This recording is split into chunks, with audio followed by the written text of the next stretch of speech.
buenos días, apreciados hermanos. Que el Señor los bendiga ricamente.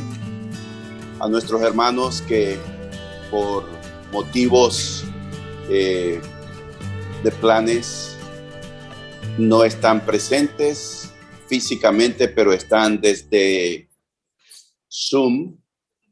Y otros también siguiendo en la página de la iglesia en Facebook Live. Le damos la bienvenida a todos. Estamos unidos en espíritu y en verdad. Todos unidos para la palabra del Señor.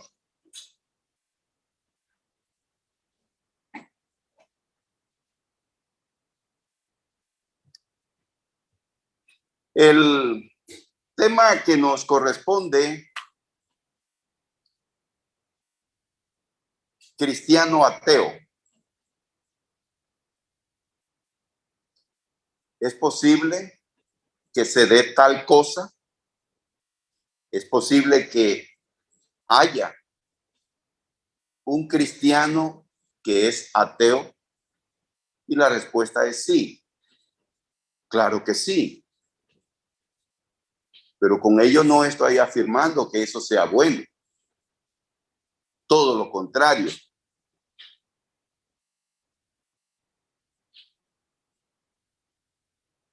En la práctica, el mundo, las iglesias están llenas de cristianos ateos. Personas que creen que Dios existe, pero en sus vidas Dios está ausente completamente. Y precisamente en el tema de la carta de Santiago y en el capítulo 2, el apóstol expresa la enseñanza sobre la fe y las obras. Imploro y suplico a todos ustedes en el nombre de Jesucristo, si la palabra de Dios en esta mañana va a calar y va a penetrar nuestro corazón, ruego que nos enfoquemos en la palabra, que hagamos un esfuerzo para enfocarnos ahora en este momento en la palabra de Dios.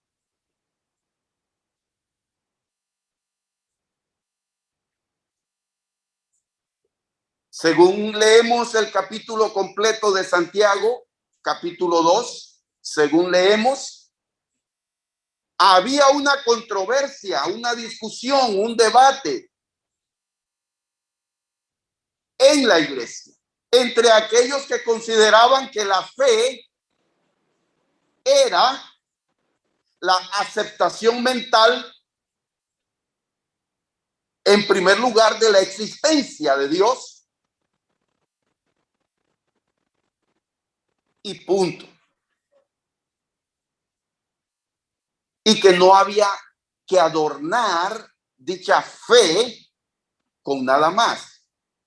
Que creer como una aceptación mental, como una actitud interna, era suficiente para agradar a Dios y para ser salvos. Por el otro lado, Santiago dice que si bien es cierto tener esa actitud interna de aceptar la realidad de la existencia de Dios, el único Dios, que además de tener esa actitud interna de aceptación de su existencia, había que demostrar con la vida esa fe. Entonces uno decía que la fe sola, la creencia en la existencia de Dios era suficiente, y Santiago dice, sí, además de creer en la existencia de Dios, necesitamos demostrar esa fe. Y repito, Santiago está hablando a los cristianos, no a los mundanos. Y quiero hacer otra aclaración fundamental para entender la palabra de Dios en esta mañana, y particularmente lo que Santiago en la carta de Santiago expresa. Y es esto, miren. Santiago no está hablando de la fe que se requiere para la salvación. Santiago está hablando de la fe de los que ya son salvados. Algunos opinan que Santiago estaba contradiciendo al apóstol Pablo, pero no existe tal contradicción, porque la doctrina que Pablo desarrolla sobre la fe para la salvación, basada en la obra de Dios en la cruz, es todo lo que se requiere para que uno reciba el perdón de nuestros pecados. Creer en la obra de Cristo en la cruz por nosotros. Pablo dice que es por fe que somos salvos. Y en eso estamos 100% de acuerdo. Sin embargo, necesitamos, los que ya somos salvados, demostrar nuestra fe con obras. Pablo en Efesios capítulo 2, él desarrolla el tema de la salvación, versículos 8 al 10, porque por fe somos salvos, no por obras, para que nadie se gloríe, dice Pablo. Pero finaliza en Efesios 2:10 diciendo que Dios preparó de antemano buenas obras para que anduviésemos en ellas. Somos salvos por creer en la obra de Cristo en la cruz. Pero Dios espera que una vez salvos por gracia de Dios, demostremos nuestra fe con buenas obras. Y ese es el punto de Santiago. Avanzamos en nuestro tema. Santiago 2 dice, versículo 1, hermanos míos, la fe que tienen en nuestro glorioso Señor Jesucristo no debe dar lugar a favoritismos. Noten esto. Jesucristo no hizo acepción de personas. Jesucristo se asoció con los indeseables. Tocó a los enfermos, a los leprosos, así como también aceptó comer en la casa de personas de mala reputación. ¿Cómo es posible que yo diga que tengo fe en Jesucristo y hago acepción de personas? No hay compatibilidad en esa fe. La fe en nuestro Señor Jesucristo debe mostrarse siendo imparciales y amando a todos sin excepción. Pero Santiago está combatiendo aquí en este capítulo la actitud de cristianos que hacían parcialidad. Cuando llegaba a sus reuniones alguien vestido elegantemente, le daban el primer asiento, quitando de ese asiento a alguien que estaba vestido de una forma humilde. Y lo mandaban a buscar dónde sentarse. Santiago dice, esa no es una verdadera fe. Esa no es la fe de un cristiano. ¿Dónde está el amor de Cristo? Allí. Y luego Santiago 2:14 Dice, hermanos míos, ¿de qué le sirve a uno alegar que tiene fe si no tiene obras? ¿Acaso podrá salvarle esa fe?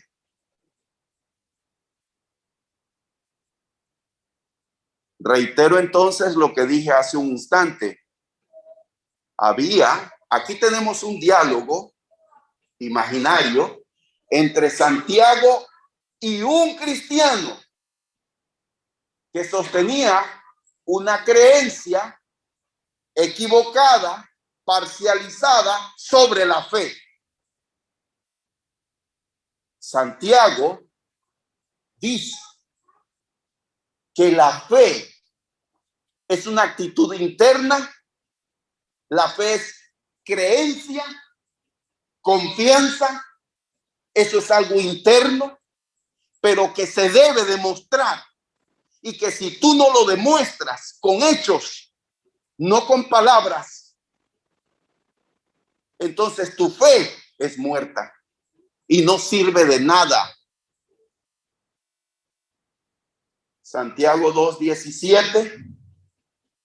Esto es palabra de Dios y solo la palabra de Dios tiene poder para edificarnos y fortalecernos. Has venido aquí y estás en esta reunión para alimentarte de la palabra de Dios. Le ruego que escuche la palabra de Dios.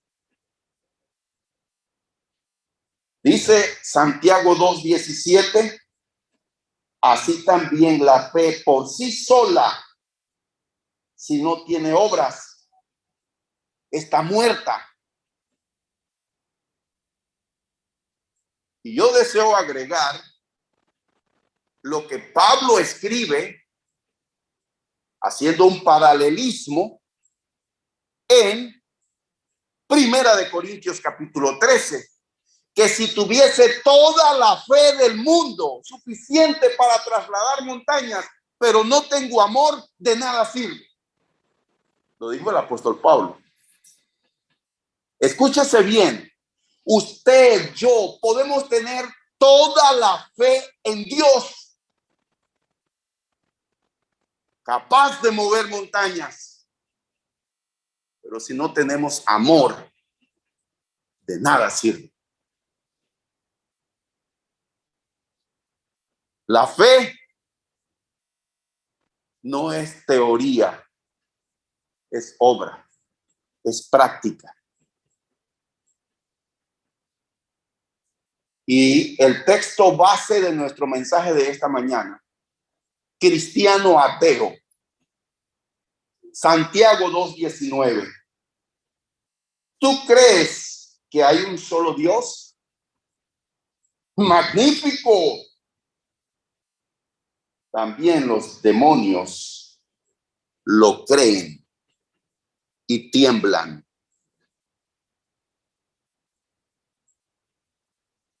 Aquí en ese diálogo que tiene Santiago con la persona que está debatiendo, contradiciendo, Santiago aquí emplea una especie de burla, pareciera. ¿Crees que Dios existe? ¡Qué bueno! Pero ¿sabes qué? Te tengo malas noticias. Junto a ti te están acompañando nada más y nada menos que los demonios. Formas parte de la compañía de los demonios, porque también ellos creen. Y agrega un argumento, Santiago. No solo creen, sino que tiemblan. Pero ¿de qué les sirve si no se arrepienten ni cambian? Voy más adelante a explicar el texto base de nuestro mensaje. Avanzamos. Tomo aquí de los versículos que acabamos de leer de Santiago 2, el versículo 14. Santiago entonces, como he dicho, tiene este diálogo con este cristiano ateo. Y en el versículo 14 le dice, hermano, dices que tienes fe, muéstrala. Y pareciera que Santiago está pensando, hay un pensamiento abajo aquí de esta petición que le hace a este cristiano ateo. El pensamiento es, dudo mucho que puedas demostrarme tu fe sin tus obras. En cambio, dice Santiago, yo te voy a mostrar mi fe no con palabras, sino con obras. No te voy a describir el concepto doctrinal, no te voy a desarrollar ninguna teoría, ninguna palabra, pero te voy a demostrar con hechos mi fe. Qué terrible es que las iglesias estén llenas de cristianos ateos que se conforman solo con el cascarón de la vida religiosa. Y el cascarón de la vida religiosa es aprendernos de memoria conceptos doctrinales y punto. Y aparte de allí, no tener en nuestras actitudes diarias, en nuestra vida, una conducta de un cristiano. ¿Y saben qué? El cristiano ateo es el que más daño le hace a la iglesia, porque afecta el testimonio de la fe. Y luego entonces en Santiago 2:19, nuestro texto base, continúa Santiago exponiendo en este diálogo que está teniendo con aquella persona que cree que solo con una aceptación teórica de la existencia de Dios es suficiente para salvación y para agradar a Dios. En el 2:19, tú crees que hay un solo Dios. Noten aquí, ¿cuántos temas fundamentales hay en la fe? Tanto fe judía como fe cristiana. En la lista de temas doctrinales. Es una lista larga de cosas en las cuales creemos. Dios, los atributos de Dios, Dios creador, etcétera. Pero de toda la lista de temas doctrinales, Santiago escoge el concepto doctrinal fundamental tanto para judíos como para cristianos. Y pareciera que Santiago está escuchando a su oponente decir de una manera orgullosa, Santiago, yo me sé de memoria el Shema, Deuteronomio 6:4. Oye Israel, Jehová tu Dios, Jehová uno es.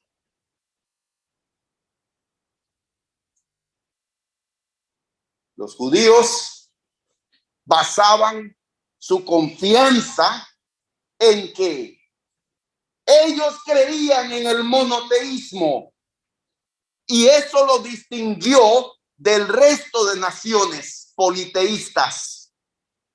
Los judíos estaban orgullosos de creer en el Dios de Abraham, el Dios de Isaac, el Dios de Jacob. Y ellos basaban su confianza en la señal del pacto que Dios le había dado a Abraham para todos sus descendientes, la circuncisión. Entonces, tenemos la fe en el Dios único y verdadero. Y este pacto con este Dios, a través de el acto de la circuncisión, para ellos era suficiente para agradar a Dios. Sostener esta fe en el Dios único y verdadero y la circuncisión. Punto. Nada más había que hacer. Y se sentían orgullosos. Y Santiago aquí en Santiago 2:19 le dice, ¿tú crees en la existencia de este Dios único? Qué bien. También los demonios creen y tiemblan. Pero mientras tiemblan, más se están hundiendo en la condenación.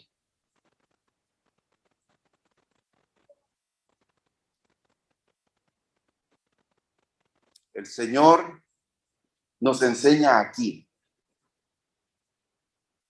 que la fe verdadera, la fe que agrada a Dios, no consiste, amado hermano o hermana o amigo, en hacer declaraciones de fe, confesiones de fe. La fe que agrada a Dios es demostrada todos los días de nuestra vida, con hechos, con actitudes y palabras que honran a Dios, que glorifican a Dios, particularmente cuando no nos están viendo los hermanos.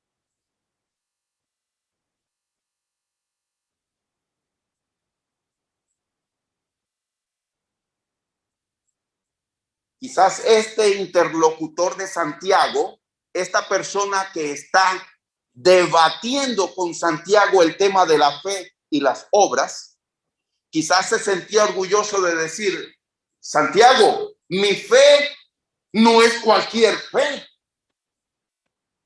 Yo tengo la fe en lo fundamental, en lo esencial. Tengo la fe en el objeto correcto.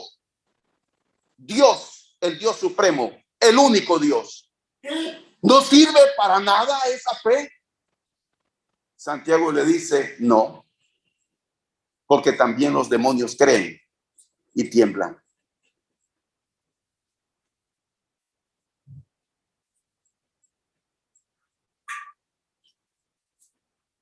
Un cristiano puede creer la esencia de la fe, pero si esa convicción no se demuestra en obras, de nada sirve. No es cuánto conocemos. En el día del juicio final, Dios no nos va a poner un examen de conocimientos doctrinales.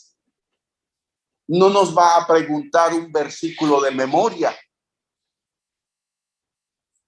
En el juicio final dice la palabra de Dios que seremos juzgados por nuestras obras.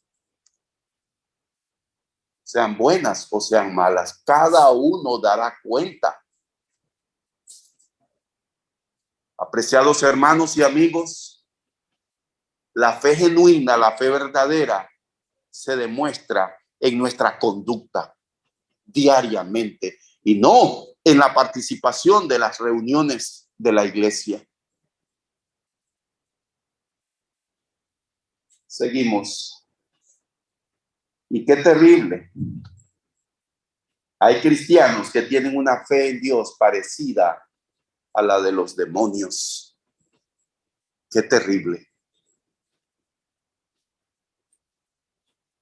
Y ahora hacemos la pregunta y presento dos pasajes bíblicos para responderla. ¿Hay cristianos ateos? Pues en Panamá, un alto porcentaje de la población dice que es cristiana, pero sabemos cómo vive el ciudadano. Dios está lejos de sus decisiones y de su vida personal. El Dios 3 veces santo brilla en su ausencia en la vida de las personas. Y ahora traslademos eso a la iglesia, al seno de la iglesia.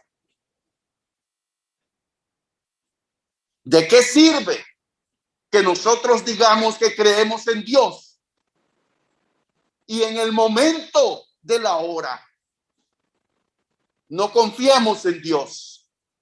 En el momento de la hora no hay temor a Dios y tomamos decisiones que deshonran el nombre de Dios. ¿De qué nos sirve y cuál es la diferencia entre un cristiano y un ateo? Donde Dios está ausente. Profesan conocer a Dios, pero con sus acciones lo niegan. Dice Pablo aquí en Tito 1:16. Profesan conocer a Dios. Pablo hizo mención de tales cristianos ateos, en su carta a Timoteo también, cuando le dijo que vendrán tiempos peligrosos, cuando habrá hombres amadores de sí mismos, y ahí continúa describiendo, haciendo una radiografía espiritual. Y esos hombres que describe Pablo en primera Timoteo capítulo 3, en los primeros versículos, no es la gente de afuera, no son los mundanos. Dice que tendrán apariencia de piedad. Con estos no te metas.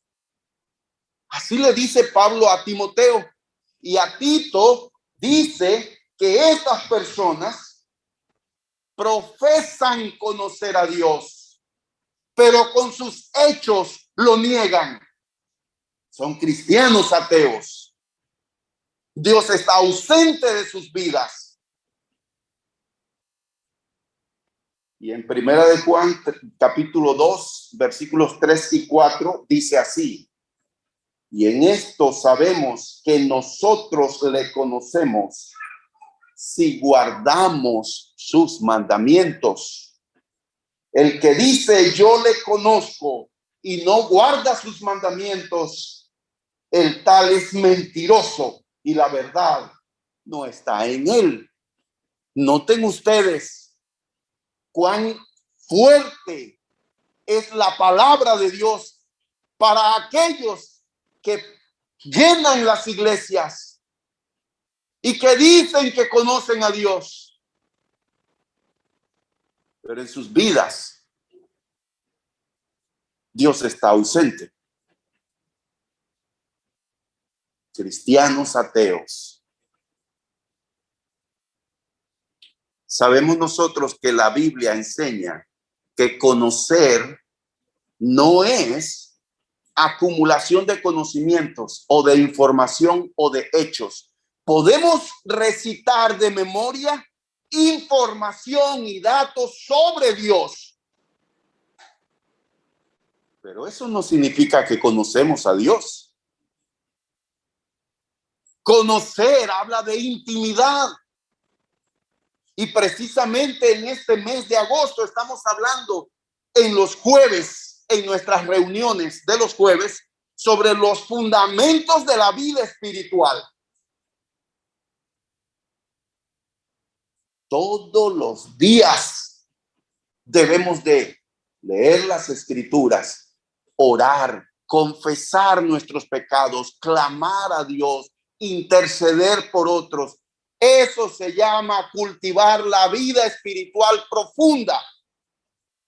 Siempre me ha impactado la figura que emplea el escritor Richard Foster en su libro Alabanza a la Disciplina, cuando él dice: nos paramos en la arena de una playa cualquiera y contemplamos el océano y quedamos maravillados de la fuerza de las olas, de la belleza y del infinito.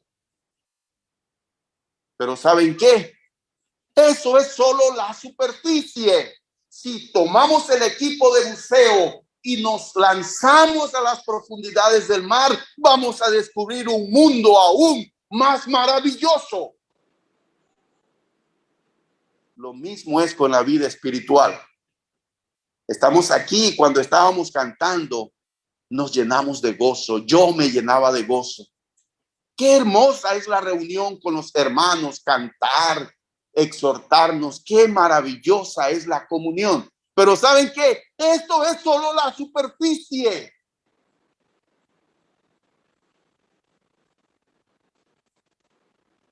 Necesitamos cultivar la vida espiritual profunda. Y eso es todos los días. A eso se llama conocer a Dios.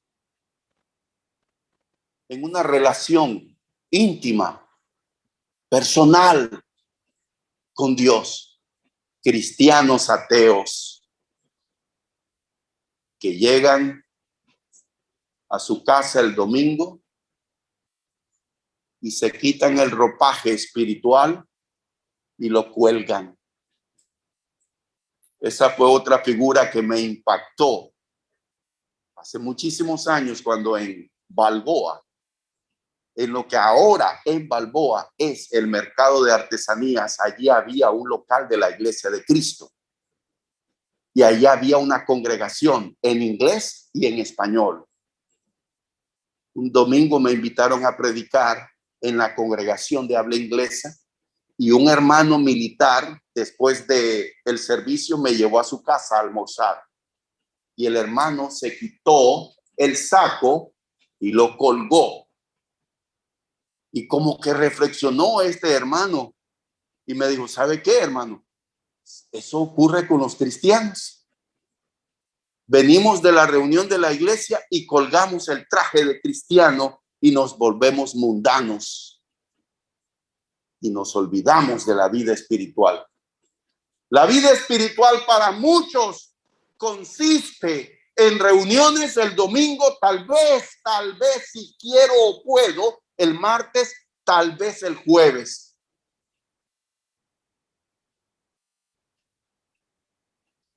Y nos olvidamos de lo que es la vida espiritual. Cristianos ateos. Hay gente que conoce sobre Dios mentalmente, intelectualmente, pero no conocen a Dios relacionalmente, con el corazón. Usted les pregunta sobre Dios, tienen mucha información, pero en el corazón, no. No entienden el significado de la vida espiritual. La vida espiritual no es un llamado para unos pocos que se vayan y se alejen del bullicio de la ciudad y se queden en una montaña. La vida espiritual es un llamado para todos. Continuamos con nuestro tema. Isaías 29:13. Dice pues el Señor, porque este pueblo se acerca a mí con su boca y con sus labios me honra, pero su corazón está lejos de mí y su temor de mí no es más que un mandamiento de hombres que les ha sido enseñado. El temor a Dios es un concepto nada más, una idea, una teoría, pero no tiene ningún efecto en la vida práctica de ellos, cristianos ateos. Y aunque aquí Isaías está hablando del pueblo judío. Alguien escribió lo siguiente. Comparto con ustedes esto. Las quejas del Señor, anónimo. Tomado de este texto que acabo de leerles. Me llamas Señor y no me obedeces. Me llamas luz y no me ves. Me llamas camino y no me sigues. Me llamas vida y no me sientes. Me llamas sabio y no me escuchas. Me llamas bello y no me amas. Me llamas rico y no me pides. Me llamas eterno y no me buscas. No me culpes si te condenas.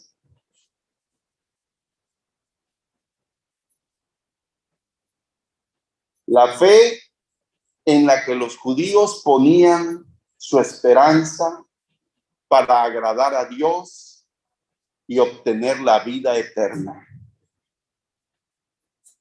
¿Tú crees que hay un solo Dios? Ellos creían en esta fe fundamental. Y para ellos eso era todo, para ser salvo, para agradar a Dios. Santiago les dice, los diablos también creen y tiemblan. Esta fe mental que ustedes tienen no es mejor que la fe de los demonios. ¿Cuánto conocimiento doctrinal tenemos que tener para ser salvos? Ninguno.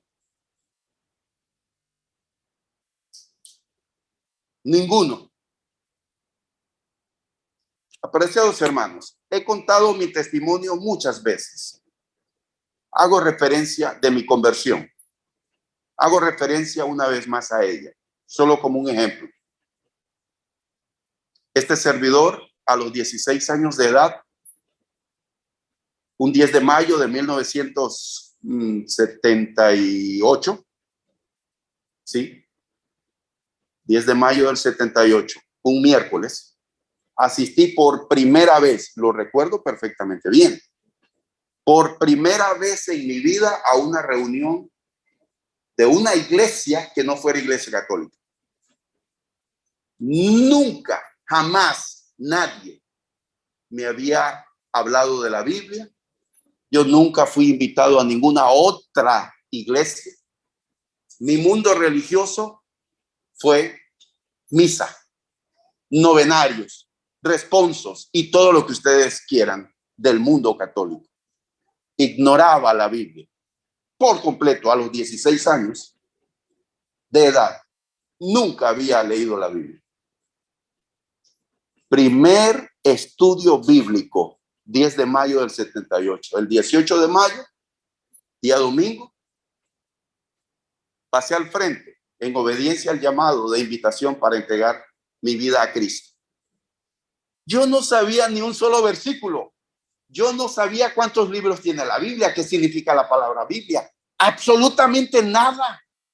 Nada de nada. Cero conocimiento de la Biblia. Otra vez, solo tenía 10 días de estar oyendo sobre la Biblia. ¿Saben qué era lo que yo sabía? A mis 16 años, que yo era pecador y que necesitaba entregar mi vida a Cristo. Ni entendía que la palabra pecado viene del término griego amartía y que significa rebel blanco. Nada sabía, ni siquiera qué significa, y en toda su profundidad espiritual, la palabra pecado. Pero yo sabía que eso era, mi vida no estaba bien y que necesitaba de Dios. Solo hago referencia a eso, porque en el juicio final no se nos va a poner un examen de conocimientos doctrinales. Al final de cuentas, seremos juzgados por nuestra vida. No por cuántas veces fuimos a la iglesia, cuántas personas bautizamos. Por nuestra vida. La vida religiosa, la vida de fe, no es teórica. Es práctica. Se demuestra, no se habla. Yo recuerdo que me bauticé y yo seguí trabajando en la compañía, en el depósito de la compañía importadora de productos deportivos. Tenía 4 sucursales allá en San José, Costa Rica, esa compañía. Y yo trabajaba en el depósito. Yo ni dije que me había bautizado. Pero al almuerzo, en el locker, yo sacaba una Biblia que había llevado y me sentaba, buscaba un lugar y me ponía a leer la Biblia. Y jugábamos de vez en cuando ping pong a la hora del almuerzo. Pero yo no decía que yo iba a la iglesia. Pero la gente empezó a ver un cambio en mi vida. Y ellos descubrieron por mi vida que yo era cristiano. No porque yo les dijera. Apreciados hermanos, necesitamos tener conciencia de qué es la vida espiritual y volvamos a los fundamentos.